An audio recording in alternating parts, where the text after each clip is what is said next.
All right, back to the scammer, Cheyenne. Okay, so back to the part where I was going to say good things. The place we stayed in Treasure Beach was really cool. It had a fantastic view, and the second night I got to sleep on the bed that they keep right by the screen. So this building that we stayed in, like, just didn't have a wall. And it was facing the ocean, and there was, like, a screen instead that you could, like, lift up if you wanted to, and I got to sleep right in front of the screen, and it was very cool. But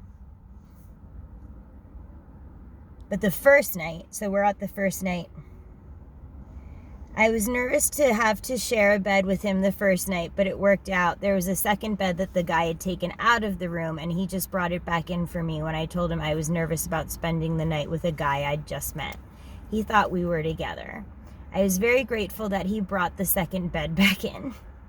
But I had some cool little adventures with him, and it was fantastic to get out of Kingston, even if it was with a toxic individual. I was able to knock Pelican Bar off my list, even though getting there took a few hours. Pelican Bar is this, like, random dock in the middle of the ocean that you have to take a boat to get to, and it's pretty cool. We waited around for quite a while for someone to be available to take me out there, but it was a cool little fishing beach to wait on. Stray cats, lots of goats, and beautiful scenery. Pelican Bar was cool, but kind of underwhelming. I was over it quickly. I also hated how I look in that newer Victoria's Secret bikini. It was too small. I need to invest in some better bikinis when I get back. We went in search of an Obeah practitioner. Why did I just say that? Obeah. I can't say it without sounding like a douchebag, which was an intriguing adventure. So, Obeah, I don't know how to say it without sounding terrible, is a religion in Jamaica. It's like voodoo or Santeria, but more sinister in the role that it plays in their culture, but it's along those same lines, and it's harder to track down than voodoo or Santeria would be, and more frowned upon. A lot of word of mouth. First, we found a lady who we'd been looking for, and she said she doesn't do Obeah, she's just a warner. So, like, this was like a whole fucking wild goose chase. Someone had told us, we were just, like, driving around in some area that we, like, had reason to believe we could find an Obeah practitioner, and someone had told us, oh, there's a lady around here who does that, you might see her out walking. And so then we see her, and she says, no, I'm just a warner, meaning, like, someone who, like, receives warnings. So that was the first one. And then some guy gave us directions to Auntie Carl,